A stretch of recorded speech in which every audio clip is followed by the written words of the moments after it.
welcome back to the channel. You already know what it is, it's Ronton from Wrench-a-holics, and today we're doing the rest of the oil pan, the Tomei oil pan and S14 oil pickup. So we are pretty much done. I didn't get most of the footage from the last video only because it's a one-man show here and I don't have a tripod that can like fit underneath well enough to get any good footage. But I went ahead and already installed the oil pan. I went ahead and already installed the S14 oil pickup. Only because on the last video you guys saw that the old OEM one was dinged up. So we went ahead and upgraded to the S14 because it's better in design and it sucks up more oil. And also we upgraded the oil pan, which went from the OEM one that was all dinged up to the Tomei oversized, or you know, large capacity, whatever you want to call it. But supposedly the oil pan, you can add more oil. It says up to 600 cc's. I don't know what it is in US spec, but I did notice that when I did the oil change, when I had everything wrapped up and I put the oil in there, I put a little bit more than what I was expecting versus when I normally did the oil change. So we're gonna go ahead underneath the car. I'm gonna show you what I did for the install. I'll show you what it entails and what I had to do about those 3 bolts in the back of the oil pan that's right next to the engine crossmember. If you guys didn't notice, or if you guys didn't see the last video, I had issues with fitting a extension in there to get to the bolt, so I went ahead and just swapped out the bolts, same threads. I actually went with an Allen key style, or an Allen head style bolt, only because it was the only tool I could get in between the oil pan and the crossmember. So we're gonna go down there and I'm gonna show you what I had to do. Alright guys, so again, this is the reason why we had to hold off on the first video that I made, pretty much because when I dropped the oil pan, this is what I saw. So as you can see, this is the oil pickup. This is the older model from an early model red top. So pretty much, first of all, it's dented to hell right there. I don't even know how this engine was able to run. I mean, I did beat on it a couple times, but I'm just surprised it didn't blow up. And a reason to why this is the discontinued model, only because one, as you can see where the pickup is, or where the strainer is connected to the pickup, it's literally held in with tack welds. So there's one right there, it's kind of hard to see. So right there, that's a tack weld. There's like 3 more tack welds around. But what makes this the obsolete version, and to why most 240 guys with SRs, the red tops, generally would replace this one, is because the way how the bracket is made. As you can see, the bracket is hooked up to the actual pickup tubing, and what ends up happening is if you really bottom out hard enough to where you can jostle and break off the oil strainer, actually this will be disconnected and hanging at the bottom of your oil pan, and then obviously it's inefficient. So a lot of guys move on to the S14 oil pickup strainer, and I'll show you what that looks like. Alright, so this is the S14 or the later model blacktop oil strainer. As you can see, the bracing now is actually on the saucer part, as well as the tubing connected to the saucer, so it triangulates the bracing so that this part is very secure even if you were to bottom out, as compared to its counterpart right next to it. A big difference is the way how the oil pickup strainer is made. It's a lot bigger in diameter on the S14, as well as it has these little lips right here. As you can see, those cutouts. What that allows this thing to do is that if you do smash the oil pan at this portion, it becomes kind of messed up. These sides right here are opening so that oil can still come in and you'll still be able to lubricate the engine while you're running. Again, the S13 model doesn't have that.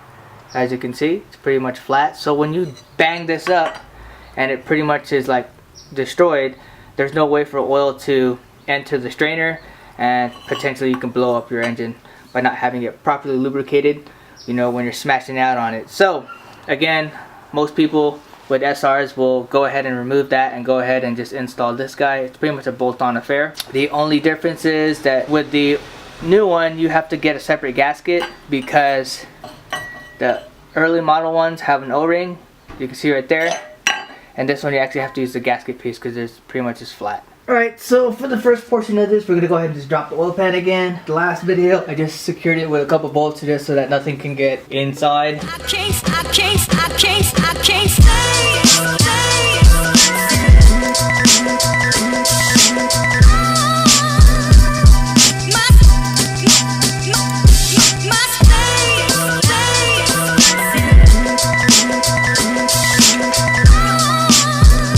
This is where we left off on the last video. We're going to go ahead and just clean up the surface that we already had cleaned up. Just with a little bit of the oil residue that's been dropping down because of gravity. And we're going to go prep this out. So here we go. Alright, so this right here is where the oil strainer hooks up to. We'll be using the two 12mm bolts right here.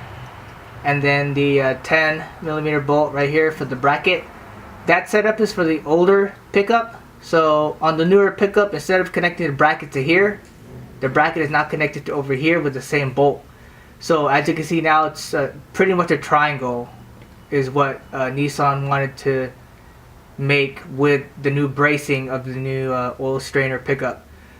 Because again, the first one was pretty much faulty, and a lot of the oil pickups are falling off or easily broken off when you like bottom out or hit something really hard on the oil pan. So we're gonna go ahead and just hook that up. Again, don't forget on the new oil pickup strainer, you're gonna need the gasket. So you put the gasket first and then you put the bolt down. From what I read and from doing my research, the hardest bolt to get in and started is this bracket one, but it's very important that you do use it. You're pretty much not bracing the oil strainer pickup correctly, and you could potentially break off the oil pickup.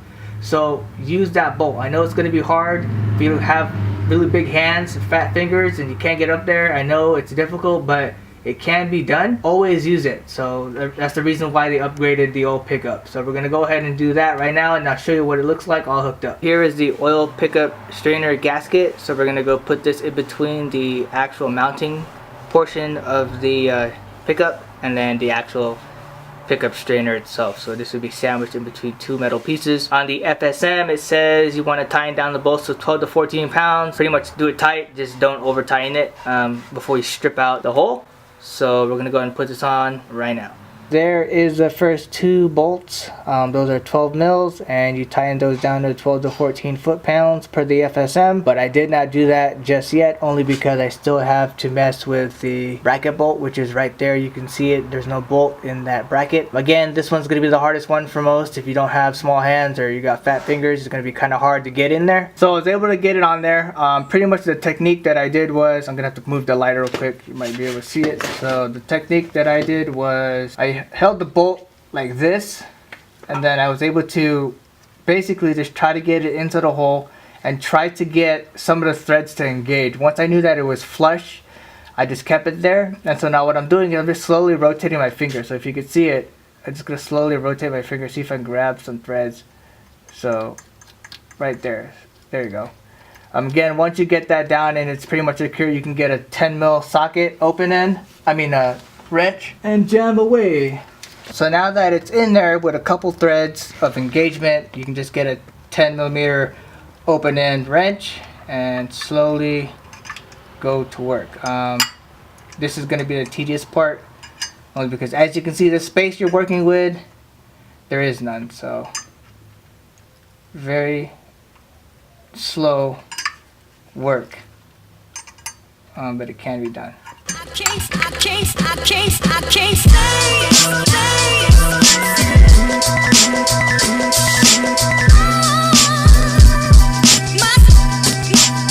Alright, so first we're going to go ahead and tighten up these bolts. As you can see, I already got the other bolt on there, so we're going to go tighten that last. So these first two, it's a 12mm socket, 12 to 14 pounds. Pretty much it's a nice snug fit. Again, don't do too much because you don't want to damage or strip out the threadings. And at that point, you're going to hate life because there's no other way to repair it. So 12 to 14 pounds is sufficient. Again, it's a foot-pound, so it's not like you're going to go Harambe on this. Again, just nice and snug. Hit it with one more time, and you'll be good to go. Then the next one is we're going to go ahead and tighten up that bolt. Again, that's a 10mm open wrench. This may be the hardest one to tighten only because you have no space here. So I'm going to do that off camera, but this one is tightened up to 5.5 foot-pounds, as well as when you tighten up your oil pan bolts, those are 5.5 foot-pounds too. Alright, so the next thing we got to install is the windage tray. Pretty much the same bolts as your oil pan, so it's going to be using a 10mm socket. And these bolts are tightened down to 5.5 foot-pounds. Again, a view from under the car. There is the oil strainer pickup. I went ahead and tightened up those two 12mm bolts. I did those pretty snug. Only because I wanted to compensate for, I believe, where's that bracket bolt? That bracket bolt right there. I did that as tight as I could possibly do it with the tools I have. It's a tight fit. I'm telling you guys, it's really hard, but it can be done. So just tighten it as much as you can. Again, it's only 5.5 foot-pounds, so one little snug crank on the wrench that you have just to get it tight fit, that'd be good to go. Again, I overcompensated a little bit by tightening those two right there. I would say a little bit more than 12 to 14 foot-pounds, just so that I know for sure that thing ain't going anywhere. So the next thing is the windage tray, which I showed you earlier, and again, 5.5 foot-pounds on those bolts. This is the new Tomei oversized oil pan, and the hardware. We're gonna go ahead and just set up the 4 studs that you have to put before you install the oil pan, and the 4 studs go on the outer edges right here, only because you have to fight this lip right here, so there's no way for you to like stick a socket in here and tighten it up. So we're going to be using the supplied hardware, I believe. So there's 4 studs right here, very similar to the exhaust studs and the intake studs you find on your engine. So we're going to go ahead and just prep this out, put it on the outer 4 edges of where the oil pan goes to, and I'm going to explain to you how you're going to run the bead on your new oil pan, or your oversized oil pan, or your Freddy oil pan, or whichever oil pan you want to go with. I'm pretty much going to explain to you how you run a bead on here, so that you can have a good seal. Again, you have to make sure that your surface on your engine, the mating surface, is actually clean of any old gasket. That old gasket is going to allow this thing not to sit correctly, and you're going to potentially leak out again. I know it's kind of hard to see, but as mentioned, those 4 studs go on the outer edges of the oil pan mating surface. So pretty much these 2 right here, 1, 2, and 3 and 4. So alright, so there you have it. The 4 studs are installed. You'll notice that when you try to insert these, or as well as any of the other screws, you'll notice that you'll start to have some kind of binding on the threads. That's just the dirt that gets stuck in there. So you know, just back it out and then put it back in. Alright, so here are the 4 nuts. Again, we're going to use these 4 nuts to secure the oil pan onto the engine, just so that it can hold its own weight without me having to hold it. And then from there, I will work on the remaining 6 bolts, which are right here. They all come with lock washers. Alright, so the tightening pattern is pretty much you want to start from the center and work your way out. So you're going to go 1, 2, 3, 4, 5, 6, 7, 8, 9, 10. So as long as you start from the center and work your way out, you should be okay. The one thing you don't want to do is start from here and then go like around in a circle. Think of it as putting on your like 5-lug or 4-lug wheel. You want to be able to do a crisscross pattern so that the bolts all sit equally, and then pretty much this is the most important part, because you want to be able to spread the gasket bead that you laid on the oil pan. You want to set that evenly. So again, start from the center and work your way to the outs, and that's it. So pretty much all I have to do now is just prep and final wipe the mating surface, make sure I get any oil, any imperfections off, and then we're going to go ahead and clean this up here with some brake clean to get this thing all ready. Alright, so per the FSM, they require that your bead width is 4.0 to 5.0 millimeters. Again, that's just way too much information, So you just want to have a thick enough bead. I would say if you're looking at that tip applicator on the sealant that you're using, I would cut anywhere between the second and third line from the tip, because that's a really good bead size. And what you're going to do is, it doesn't matter where you start. What matters is if you start from this hole, you're going to end at that hole. So what you're going to do is you're going to run your bead, and then once you get to a bolt hole, instead of going on the outside, you're going to go on the inside. Okay, like that. And then you're going to run it again, and then on the inside. Run it again on the inside. Run it again on the inside. Run it again. Inside. Inside. Inside. Inside. Inside. And then here. Inside and end where you started. The main thing is you do not want to put too much sealant, because what ends up happening, remember, you have to compress and sit the oil pan onto the block. What happens is when you compress it together, the sealant should ooze out. The main thing you don't want to do is put too much, because what happens is the sealant will seep and ooze inward, and you do not want any of those pieces to break in the engine. Bad practice. I know you have a strainer, but you just don't want to have any sealant swimming around in your oil. Just make that judgment on how thick you want that bead. Again, if you're really into the specifics, the FSM says 4.0 to 5 millimeter width of the bead. So just don't go any more than that. And the pattern I showed you is how you're gonna run the bead. And then to tighten it, you're gonna start from the center, work your way out again. So you know, 1, 2, 3, 4, 5, 6, 7, 8, 9, 10. And from there, hopefully you get it done. So again, clean the surfaces, make sure everything's clean. Any old gasket is removed. Again, if you're going to a new oil pan, you know, the main one is the one on the block. You should use like a Scotch-Brite and just clean up the oil surface, the mating surface.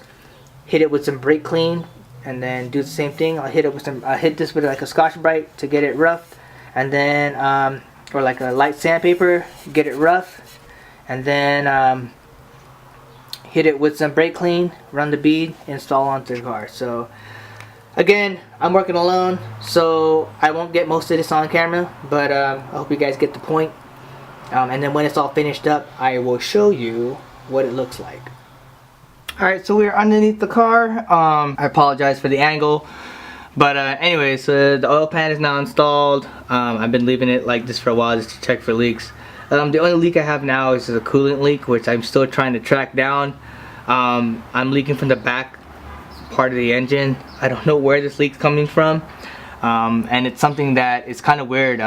My car will be running, I'll be idling, I'll be at temp, but my car won't be like dripping coolant. It only drips when I leave the car parked, so I am still trying to figure this out. I don't know where it's coming from. I just don't have the angle. I can't really see anywhere, but I suspect it coming from the back part of the engine. But anyways, so here's the oil pan all installed. Again, the issue that I was having was this distance right here. Do you see this little gap right here? So this is the ending of the oil pan, and then this is my engine cross member. I can't get a 1/4 inch extension in here. There's no way for it to fit. So what I did was swap the bolts out for these Allen key style bolts, only because this is the only tool I could get in that gap. So as you can see, that's how I was able to do the bolts on the back half, the 3 remaining bolts on the oil pan. Without doing that, there's no way for me to bolt up the oil pan unless I took the engine out and do it like on the engine stand, and I wasn't about to do that, so I had to replace the bolts for these styles, and then I was able to use a tool to get up in there in order to do the bolts. So it's a good pan. Like I said, I could have easily went with like the what is that one that's made out of aluminum, Gretty one, I think, or you know, the Gretty knockoff one, but I didn't. I decided to go with this one because it's a lot stronger than that aluminum. So if I were to hit anything, this will probably be able to take more of a beating than the aluminum one and potentially not leave me stranded. So that's why I went with this Tomei oversized. But anyways, the install is straightforward. The hardest part is actually sitting and actually mounting this. If you're doing this underneath your car. Again, on the last video, the first thing you want to do is mount up the studs. There's 2 right here and 2 on the adjacent side. Those are the ones you want to do first, because that will allow you to align the oil pan once you have those 4 studs in there. So it's like an alignment issue. Once you get it on the 4 studs, you're not like, you can just do minute movements to get it mounted up correctly, and then from there you just start putting in the bolts. Super easy install. It's a hell of a lot easier if the engine was out, but it's possible to do it while you're in the car. So with that being said, there you have it. It's a pretty cool pan. I like it a lot. And obviously having more oil in here and with the baffles, it's going to be a lot safer for when you start swinging the car left and right. You don't have to worry about oil starvation. Wasn't that bad. Alright guys, there you guys have it. That is the oil pan install S14 upgrade oil pickup strainer on the 240. It wasn't that bad of an install, like I said. The only thing is I had to wait for parts to come in, since I had to order it on the fly and I wasn't really prepared for what I was expecting. But yeah, super straightforward. It's a lot easier, like I said, if the engine was on the engine stand, but it is doable if the engine is on the car. If you have OE mounts, it shouldn't be as hard. I think the only reason why I'm having that issue with those back 3 bolts on the oil pan is because I went with solid mounts, so it lowered my engine and it probably shifted the engine down and towards the firewall, which was not allowing me to have that space to put a 1/4 inch extension. My friend did this on his car. He has OE mounts and he said that it was super simple. He had a straight shot. So yeah, I think that's the only variable that that'll probably make it hard for you guys to do it on the car.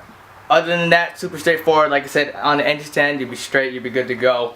But yeah, so thank you guys for watching. Thank you. If you guys made it to the end of the video, hit that like button, hit that subscribe button, hit the bell for the notifications, and always, hype is for the moment and style is forever. Deuces.